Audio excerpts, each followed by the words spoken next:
Hello friends, welcome back.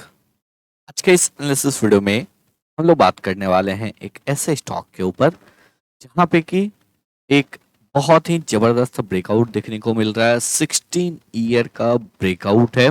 साथ ही साथ इस सेक्टर में भी एक अच्छा हम लोगों को ब्रेकआउट देखने को मिल रहा है। तो आप लोग जो है वीडियो को ध्यान से लास्ट तक देखिएगा। तो चलिए अब हम लोग एनालिसिस को स्टार्ट करते हैं।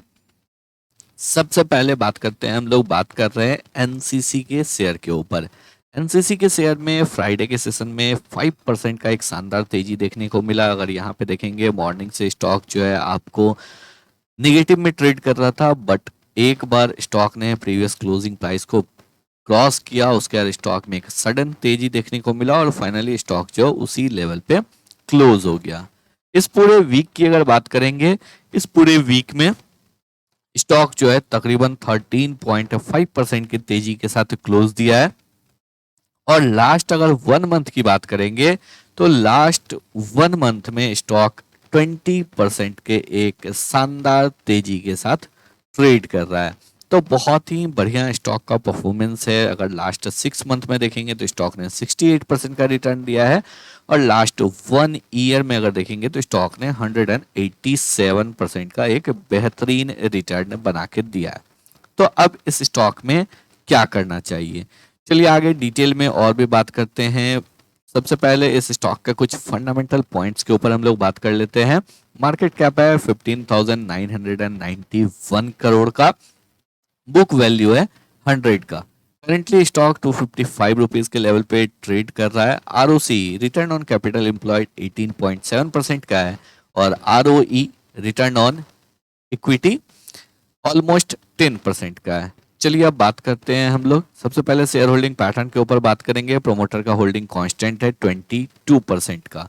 एफआई ने यहाँ पे मामूली एक प्रॉफिट बुकिंग किया है, क्योंकि ऑलरेडी एफआई अगर देखेंगे तो लगातार इंक्रीज कर रहे थे। यहाँ पे उन्होंने ऑलमोस्ट 0.3% से अपने स्टेक को रिड्यूस किया है और डीआई ने भी यहाँ पे 0.5% से अपने स्टेक को रिड्यूस किया है।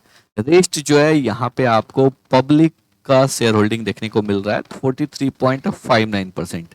लेकिन जब आप इस पब्लिक के शेयर होल्डिंग में देखेंगे तो एक बड़ा नाम आपको देखने को मिलेगा 11.24% से, जो है रेखा राकेश झुंझुनवाला, जो कि आपको वाइफ है लेट राकेश झुंझुनवाला की।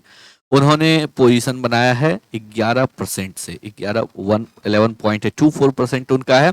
ऑलरेडी उससे पहले अगर देखेंगे तो 1.85% उनके पास पहले से था और उससे पहले अगर यहाँ पे देखेंगे तो 11.24% ऑलरेडी उनके पास पहले से था। बीच में ट्रिम किया था, वापस से उन्होंने पोजीशन को ऐड किया है। तो ओवरऑल अगर देखेंगे तो ऑलमोस्ट जो है 32% के आसपास रिटेलर के पास है। रेस्ट जो है आपको या तो एचएनआई के पास है या फिर प्रोमोटर और एफआईटीआई के पास है। चलिए अब बात कर लेते हैं हम लोग। यहाँ पे प्राइस अपने ऑल टाइम हाई पे ट्रेड कर रहा है और उसके साथ ही अगर देखेंगे तो प्रॉफिट भी अपने ऑल टाइम हाई पे है। ये आपको बहुत ही अच्छी बात है और बहुत कम कंपनी में ये देखने को मिलता है, जो प्राइस भी ऑल टाइम हाई, उसका सेल्स भी ऑल टाइम हाई और उसका प्रॉफिट भी ऑल टाइम हाई। अगर यहाँ पे बात हम लोग करेंगे तो ऑपरेटिंग प्रॉफिट भी लगातार आपको इंक्रीज हो रहा है। एक बार के लिए जरूर जो है यहाँ पे डिप आया था, बट वापस से अब रिकवर करना स्टार्ट हो चुका है और टीटीएम में भी अगर हम लोग देखेंगे तो एक अच्छा ग्रोथ हम लोगों को देखने को मिल रहा है। चलिए अब और कुछ इंपॉर्टेंट पॉइंट्स के ऊपर बात कर लेते हैं। अगर हम लोग इस कंपनी के बैलेंस शीट के ऊपर देखेंगे तो इक्विटी कैपिटल जो है वो आपको 126 करोड़ का है। तो यहाँ पे जो है आपको वारंट को कन्वर्ट किया गया था जुलाई 2022 में।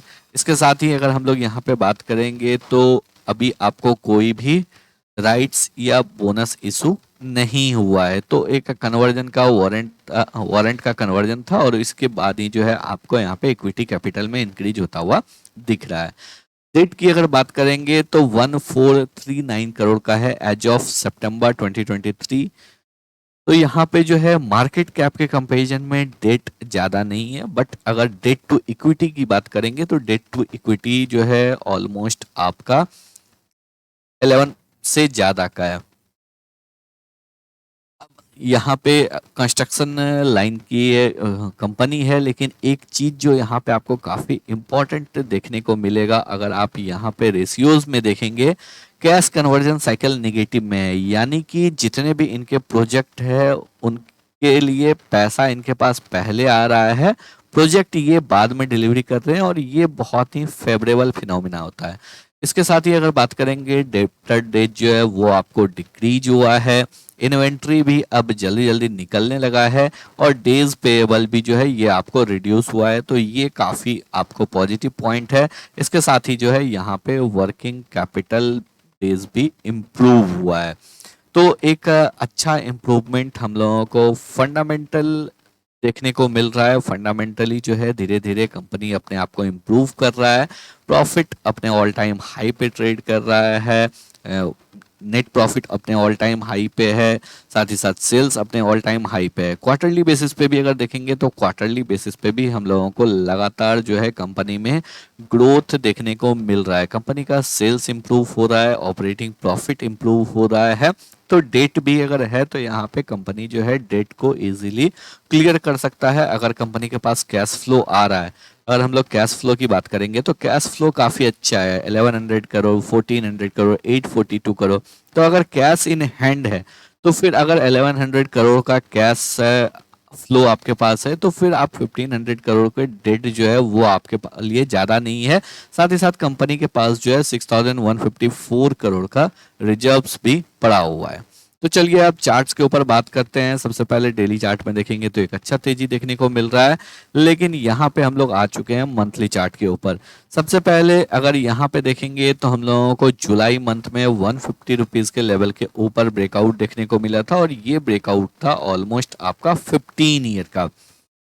और अब जाके स्टॉक ने जो हाई लगाया था 2008 के स्टॉक ने जनवरी मंथ में हाई लगाया था 237 रुपीज़ 48 पैसे का। उस हाई को स्टॉक ने ब्रेक कर दिया है। वीकली बेसिस पे इस हाई के लेवल के ऊपर क्लोज हो चुका है, एक कंफर्टेबल क्लोजिंग देखने को मिल रहा है। तो यहाँ पे क्लियरली अगर देखेंगे तो एक बहुत ही बड़ा चैनल पैटर्न का ब्रेकआउट दिख रहा है, और ये चैनल पैटर्न अगर बात करेंगे तो मोर देन 16 ईयर का है। 2004 से ही स्टॉक इस चैनल पैटर्न में ट्रेड कर रहा था, और अब जाके यहाँ पे ब्रेकआउट हुआ है। तो अभी अगर रिसेंट के हम लोग कुछ मल्टी ईयर हाई के ब्रेकआउट या फिर ऑल टाइम हाई के ब्रेकआउट को देखेंगे, एमआरपीएल में एक शानदार तेजी देखने को मिला, ऑयल इंडिया में एक शानदार तेजी देखने को मिला, पीएफसी, आरईसी, इन सभी स्टॉक्स में इनने एक दमदार तेजी दिया है। और इसके साथ ही अगर बात करेंगे, निफ्टी रियल्टी भी आपको यहाँ पे ब्रेकआउट कर रहा है। निफ्टी रियल्टी भी जो है अपने एक जबरदस्त रैली यहाँ पे हम लोगों को देखने को मिल रहा है, और यहाँ पे निफ्टी रियल्टी भी जो है अपने ऑल टाइम हाई की तरफ मूव करने जा रहा है। तो इसी वजह से जो है यहाँ पे हम लोगों को एक अच्छा इस स्टॉक में अपॉर्चुनिटी मिल सकता है। लेकिन यहाँ पे काफ़ी लोगों का कंसर्न रहता है, जो ऑलरेडी स्टॉक रनअप कर चुका है, इतना ज़्यादा रनअप कर चुका है, तो यहाँ पे हम लोगों को क्या करना चाहिए। तो यहाँ पे आपको काफ़ी एग्रेसिवली अभी ट्रेड को प्लान नहीं करना है, क्योंकि ऑलरेडी काफ़ी जो है स्टॉक यहाँ पे मूव कर चुका है। बट यहाँ पे जो है हम लोग अपने रिस्क को मैनेज करते हुए 190 के नीचे स्टॉप लॉस के साथ इस स्टॉक को हम लोग बाय कर सकते हैं। ऊपर की साइड में अगर बात करेंगे तो 315 320 ये हम लोगों का पहला टारगेट रहेगा। उसके ऊपर अगर निकलता है तो फिर 400 का भी लेवल देखने को मिल सकता है, क्योंकि कभी भी अगर इतना बड़ा चैनल पैटर्न का ब्रेकआउट होता है तो टारगेट होता है ये पूरा डेप्थ। बट ये पूरा डेप्थ आप तभी कवर कर पाएंगे जब आप होल्ड करेंगे नेक्स्ट 1 to 2 ईयर के लिए, तब जाके आपको इतना बड़ा टारगेट देखने को मिलेगा। तो आई होप आप लोगों को सभी पॉइंट्स जो है बिल्कुल क्लियर हुए होंगे। अगर आप लोगों को वीडियो पसंद आया हो, एनालिसिस अच्छा लगा हो, वीडियो को लाइक करके चैनल को सब्सक्राइब जरूर कर लें।